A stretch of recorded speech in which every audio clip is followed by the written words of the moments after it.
আচ্ছা ভাই, আপনি তো আলবাইকে চাকরি করেন, তো ইয়েস, কয় বছর ধরে আছেন? আমি আজকে 1 বছর 8 মাসের মতো। তো এত দ্রুত কিভাবে বাংলাদেশে আসলেন?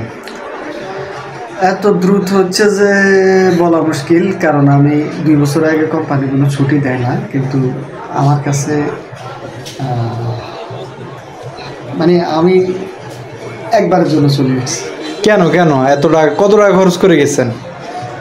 আমার খরচ হয়েছে ফার্স্ট আমার যে মেডিকেল, ঢাকা আসা যাওয়া, ইন্টারভিউ, এগুলোর জন্য ফার্স্ট আমার প্রায় 30-35 হাজার টাকা।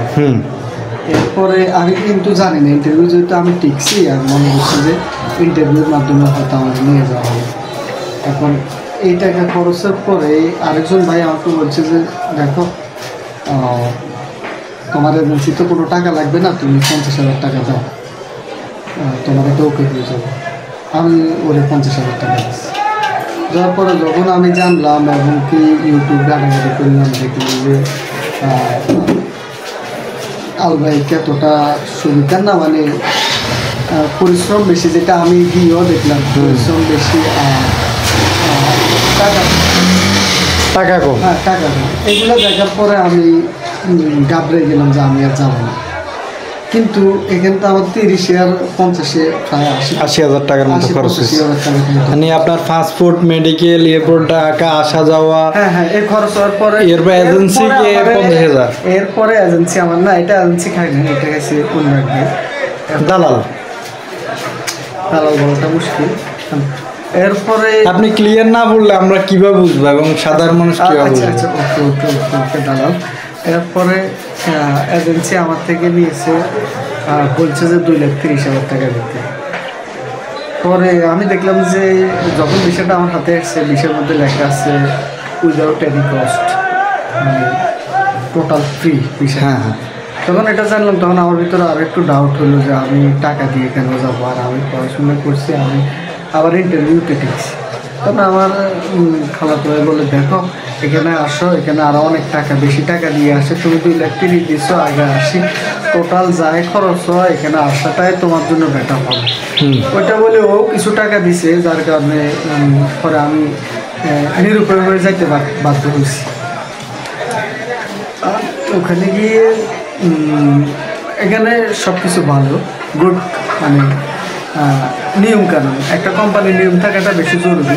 নিয়ম যত সুন্দর কোম্পানি তত গ্রোথ করবে, এটা স্বাভাবিক। তো আলবাইক কোম্পানিটাও নিয়মের উপরে, ম্যানারের উপরে এটা যথেষ্ট হেল্পফুল, বাট এখানে কাজটা বেশি। কাজ অনুযায়ী কি টাকা বেশি নাকি? দেখেন, সৌদির এখন যে সিচুয়েশন, এই সিচুয়েশন হচ্ছে যে যারা আগে গেছে অথবা ভাষা বোঝে অথবা যারা মোটামুটি নিজেরা হ্যান্ডেল করতে পারে, একটা স্কিল শিখে গেছে, তাদের জন্য টাকা কামানো একটা ফ্যাক্ট না। তারা 1 থেকে 1.5 লাখ 2 লাখ ওরা ওদের সিচুয়েশন অনুযায়ী কামাইতে পারে। কিন্তু মূল কথা হচ্ছে যে যারা নতুন যায়, এখন নতুন যাওয়ার পরে তারা যদি ফ্রি বিষয় দেয়, সে কিন্তু এখান থেকে ওখানে, ওখান থেকে ওখানে, সৌদি এখন সব হয়ে গেছে দালাল। আপনি দেখেন, একজন লোকের নিচে ফ্রি বিষয় আমার সাথে, মানে আমি তো গেছি কোম্পানির বিষয়ে, আগে ফ্রি বিষয়ের গল্পটা বলি আপনাকে। বলছে যে তুমি যেহেতু এই কাজটা জানো, তোমার এত টাকা ইনকাম হবে। একটা টাকার কথা হচ্ছে 70-80 হাজার টাকা। ওই লোকটা গেছে, যাওয়ার পরে ওই লোকরে যে বিষয় দিচ্ছে, ওই লোকের ঘরের বিষয় দিচ্ছে, ওই লোক এখন ঘর থেকে বাড়িতে পারবে। এরপরে যেখানে যায়, এখানে মানে চুরি করেও কাজের মধ্যে যায়, কিন্তু তার থেকে 5 লাখ টাকা নিয়ে চুরি করে কাজের মধ্যে যায়। কাজের মধ্যে গাড়ি মোছার কাজের মধ্যে, গাড়ি মোছা কত কষ্ট। আপনি যদি আপনি যদি বাংলাদেশে তো সচরাচর নাই না, ওইখানে গেলে আপনি দেখতেন, আপনার মানে অন্যরকম লাগতে হচ্ছে। অনেক লোক বসে থাকে, তার মধ্যে 2-1 জন আমাদের যেরকম আমরা মানুষ আনে কাজ করে রংপুরে, যেটা আমাদের নোয়াখালী অঞ্চলের মানুষ যেগুলো আনে, ঠিক এইভাবে মানুষ বসে থাকে সবাই। এরপরে 2-1 জনের পছন্দ হইলে দাম দস্ত করে নেয়। তো ওই লোকটার কি হয়েছে, ওই লোকটা মাস ব্যাপী টিকছে। বলছে যে তোমার 1 মাসের জন্য নেওয়া হয়েছে, যদি কোম্পানির ভালো লাগে তাহলে তোমারে কি করবে, এখানে রাখবো, পাশাপাশি তোমার এইরকম বিষয় করে দিই, টাকা আমার কোম্পানি বেরো। 15 দিন করার পরে তোমার এটা আমার ভালো লাগে, 15 দিনের টাকা, 15 দিনের টাকা। সে যে 15 দিনের টাকা খুঁজবে এটারও তার কোনো হয়নি, দিবে না, 15 দিনের টাকা পায়নি। এখন তার সে যে একটা বিষয় গেছে, বিষয়ে যার মাধ্যমে গেছে, যার হয়তো যার রেফারেন্সে না, যে বিষয়টা দিচ্ছে যে মালিকে, ওই মালিককে তার 300 টাকা করে দিতে হবে। ওই দেশের টাকা দিচ্ছে। এখন সে যে 15 দিন কাজ করছে, 15 দিন যারা কামা, হ্যাঁ 15 দিনের কাজ করছে, 15 দিনের টাকা, 15 দিনের টাকা যে তারে দিল না, রিয়েলতে দিল না, এখন সে 300 টাকা কোত্থেকে দিবে?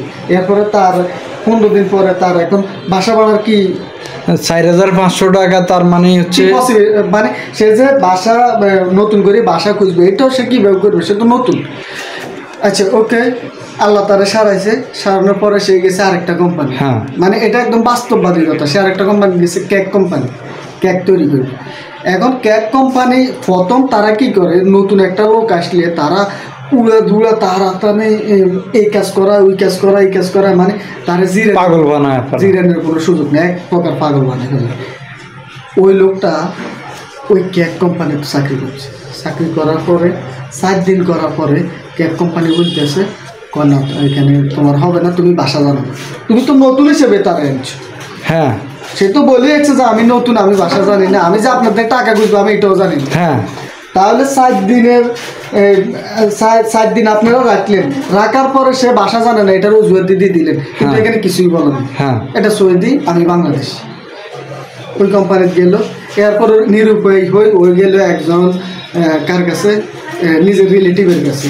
তো রিলেটিভ নিজের একটা হোটেলে রাখছে, হোটেলে ওই এটা তো ঘরের বিষয়, হোটেলে রাখলে আবার কোম্পানির জরিমানা করবো 50,000 রিয়াল জরিমানা, যে লোকে রাখছে। তখন এই লোকে ভয় পেয়ে গেছে, উনি গেছে ওনারে রাখছে ভিতরে কিচেন রুমে। রাখার পরে উনি দেখতেছেন না, আমার যদি এখানে 50,000 টাকা লস হয়ে যায়, যত নিজের মানুষ, আমি কী করি,